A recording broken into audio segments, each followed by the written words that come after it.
নমস্কার বন্ধুরা, জয় রাধেশ্যাম চ্যানেলে আপনাদের সকলের সুস্বাগতম।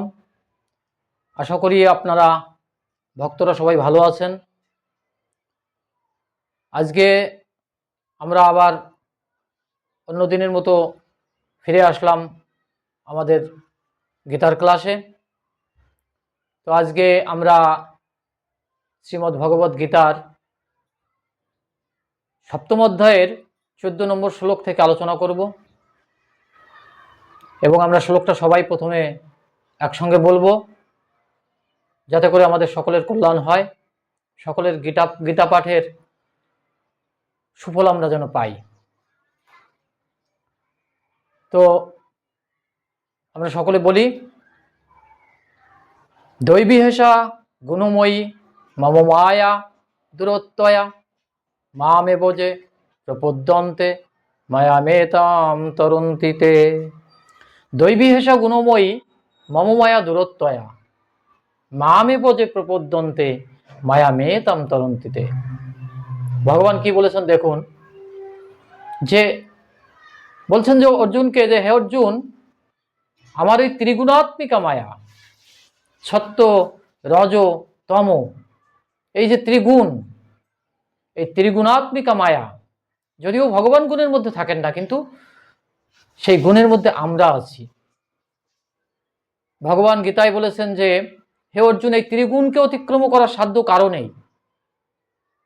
শুধু পৃথিবীতে মনুষ্য বা অন্যান্য জীব নহে, স্বর্গে দেবতারাও এই গুণকে অতিক্রম করতে পারেননি। অর্থাৎ দেবতারাও এই গুণের মধ্যেই থাকেন, কিন্তু ভগবান নিজে হচ্ছেন গুণাতীত, তিনি গুণের ঊর্ধ্বে থাকেন। তো গুণাতীত হতে হলে কি করতে হবে, ভগবান এই শ্লোকেই আবার বলে গেছেন যে কিভাবে গুণাতীত হতে হয়, কিভাবে এই গুণকে অতিক্রম করা যায়। তার জন্যে ভগবান বলেছেন মামেব যে প্রপদ্যন্তে। দ্বিতীয় লাইনে বলেছেন যে, প্রথম লাইনে তো বলেছেন যে অর্জুন, আমার এই ত্রিগুণাত্মিকা মায়াকে কেহই অতিক্রম করতে পারে না। দৈবীহেষা গুণময়ী মম মায়া দূরত্বয়া, এই দূরতিক্রমণীয় মায়া, এটাকে অতিক্রম করার সাধ্য কারণ নেই।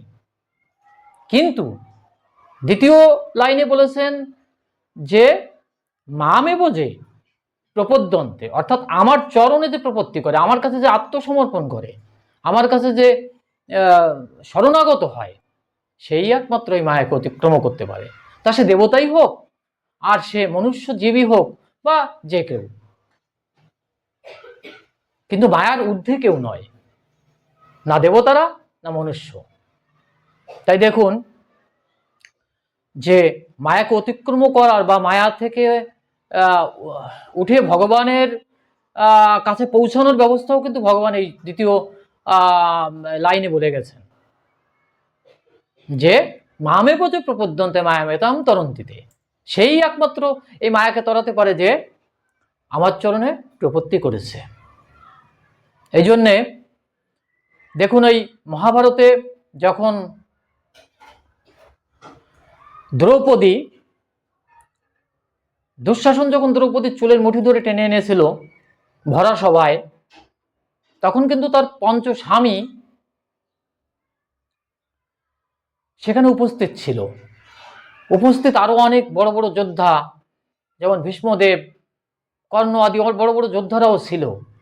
কুরু বৃদ্ধ, কুরু বংশের যে বড় বড় খ্যাতিমান বীরেরা, তারাও ছিল, এবং আরো অনেক আচার্য ইত্যাদি ইত্যাদি অনেকেই ছিল। কিন্তু দ্রৌপদীকে রক্ষা কিন্তু কেউ করেনি। দেখুন, তার পঞ্চস্বামী আগেই পাশা খেলায় হেরে তারা ধর্মতভাবে নিজেকে আত্মসমর্পণ করেছে। অর্থাৎ তারা দুর্যোধনের কাছে পাশা খেলায় হেরে নিজেদেরকে মানে আত্মসমর্পণ করেছে। তাই তারা দ্রৌপদীর অপমান সত্ত্বেও তারা কিচ্ছু করতে পারেনি। তখন দ্রৌপদী সবার দিকে একবার তাকিয়েছে যে কেউ আমাকে রক্ষা করে কিনা, আমাকে তো বিবস্ত্র করার জন্য এই ভরা সবাই নিয়ে এসছে, তো আমাকে কেউ বাঁচাতে পারে কিনা, রক্ষা করতে পারে কিনা, কিন্তু কেউই রক্ষা করেনি। তখন দ্রৌপদী কি করেছে? দ্রৌপদী সেই পরম পুরুষ ভগবান শ্রীকৃষ্ণের শরণে এসেছে।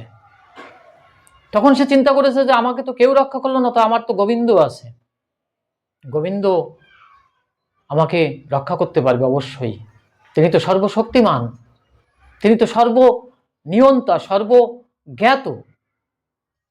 তো তাই তিনি গোবিন্দকে স্মরণ করেছেন।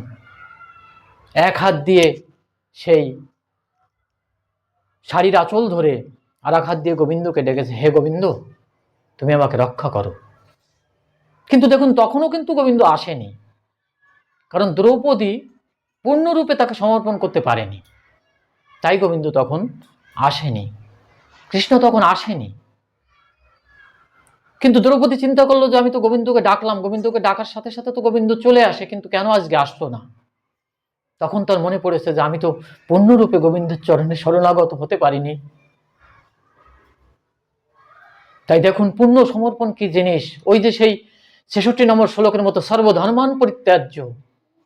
আজকে দ্রৌপদী চিন্তা করেছে যে তাই তো আমি তো গোবিন্দের চরণে পূর্ণ সমর্পণ করতে পারিনি, আমি তো সেই এক হাত দিয়ে বস্ত্রের অঞ্চল ধরে আর এক হাত দিয়ে গোবিন্দকে ডেকেছি, তো আমার তো এটা করলে হবে না, আমাকে দুহাত দিয়ে সমর্পণ করে, দুহাত দিয়ে আত্মসমর্পণ করে গোবিন্দের চরণে নিজের লজ্জাকে বিসর্জন দিয়ে আজকে গোবিন্দকে ডাকতে হবে।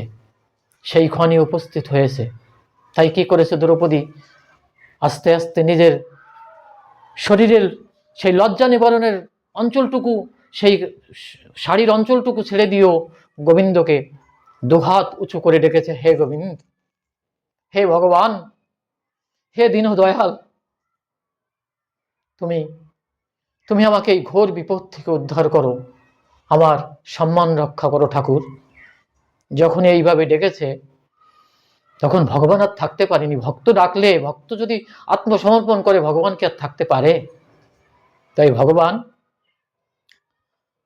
ঠিকই তখনই সেই দ্রৌপদীকে, যে দুঃশাসন যেভাবে বস্ত্র টেনেছে, শাড়ির সামান্য একটু অংশ বাকি ছিল, তখনই ভগবান শ্রীকৃষ্ণ সেই বস্ত্র দ্বারা দ্রৌপদীকে আচ্ছাদিত করেছে। এত বস্ত্র দিয়েছে, এত বস্ত্র দিয়েছে যে দুঃশাসন টেনে টেনে টেনে টেনে হয়রান হয়ে যাচ্ছে, তবুও দ্রৌপদীকে বিবস্ত্র করতে পারছে না।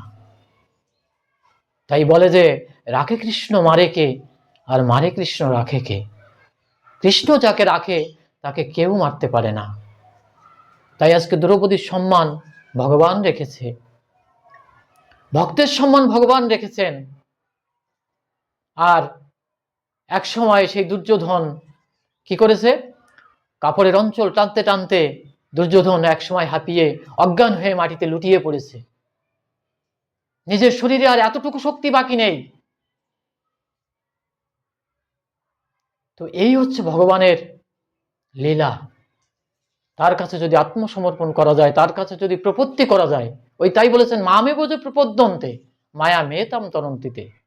যে আমার চরণে প্রপত্তি করেছে তাকে মায়া কিচ্ছু করতে পারে না, কারণ মায়া তো আমার আদেশের অধীন। মায়াকে আমি বলি যে হে মায়া তুমি সরে দাঁড়াও, ও আমার ভক্ত, ওকে আমার কাছে আসতে দাও। তাই মায়া তাকে আর আক্রমণ করতে পারে না। আমরা তো মায়ার কবলে পড়ে পড়ে সংসার জীবনে হাবুডুবু খাচ্ছি। কিন্তু চিন্তা করতে হবে, আমাদের এই হাবুডুবু খেতে খেতেও ভগবানের চরণে যদি আমরা সমর্পণ করতে পারি, তাহলে আমরা একদিন না একদিন ভগবানের কাছে পৌঁছাতে পারবো। আমাদের সমস্ত দুঃখ কষ্ট যন্ত্রণা, এই জন্ম মৃত্যুর চক্র আমরা অতিক্রম করতে পারবো। তো ভক্তগণ এবং আমার প্রাণপ্রিয় বন্ধুরা, আজকে এই পর্যন্তই। আবার আমাদের একটা নতুন ক্লাসে আবার দেখা হবে, কথা হবে, আমরা ভাগবত কথা শুনবো।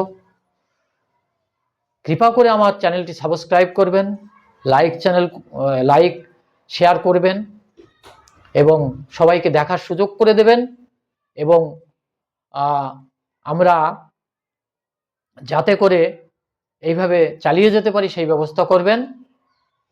আজকে নমস্কার, জয় রাধে শ্যাম।